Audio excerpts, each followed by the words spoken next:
السلام علیکم ورحمۃ اللہ وبرکاتہ۔ اگر امام کے پیچھے 4 رکعت نماز پڑھنا ہے، دوسری رکعت میں اتحیات کے بعد اللہم صلی علی سیدنا پڑھ دیا، تو کیا سجدہ سہو کرنا ضروری ہے یا کیا ہے؟ اس کی وضاحت فرما دیں۔ وعلیکم السلام ورحمۃ اللہ تعالی وبرکاتہ۔ محترم، ہمیں آپ کا سوال موصول ہوا، ہم آپ کے ممنون و مشکور ہیں کہ آپ نے ہمیں خدمت کا موقع عطا فرمایا۔ آپ کے سوال کا جواب پیش خدمت ہے، ملاحظہ فرمائیں۔ بسم اللہ الرحمن الرحیم، اللہم صلی علی سیدنا و مولانا محمد وبارک وسلم، صلو علیہ صلاۃ و سلام علیک یا رسول اللہ صلی اللہ علیہ وسلم۔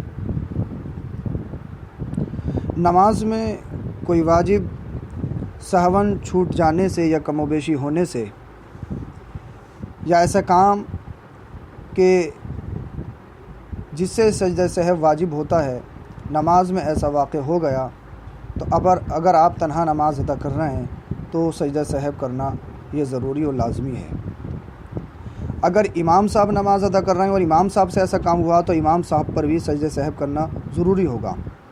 لیکن اگر آپ امام صاحب کی اقتداء میں ہیں، آپ 4 رکعت نماز فرض امام صاحب کی اقتداء میں ادا کر رہے ہیں، آپ قاعدہ اولیٰ میں بیٹھے، آپ کو صرف تشہد پڑھنا تھا، تشہد کے بعد آپ نے درود شریف کا کچھ حصہ پڑھ لیا کہ جس سے سجدہ سہو واجب ہو جاتا ہے، تو آپ سجدہ سہو کریں گے یا نہیں کریں گے؟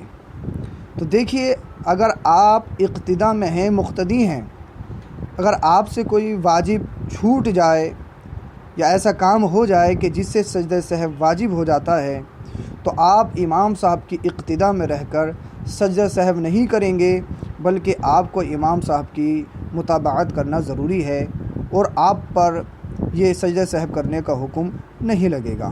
لیکن یہ یاد رکھا جائے، اگر آپ سے کوئی رکن چھوٹ گیا، مثلاً آپ سے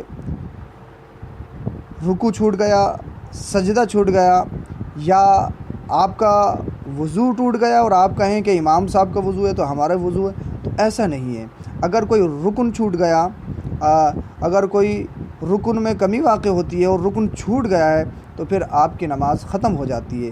لیکن ہاں، ایسا کام کہ صرف سجدہ سہو واجب ہوتا ہے، اگر امام صاحب کی اقتداء میں ایسا فعل واقع ہوا ہے تو آپ کو الگ سے سجدہ سہو کرنے کی ضرورت نہیں ہے، بلکہ امام صاحب کی متابعت ہی کرنا ضروری ہے۔ واللہ تعالی اعلم و رسولہ۔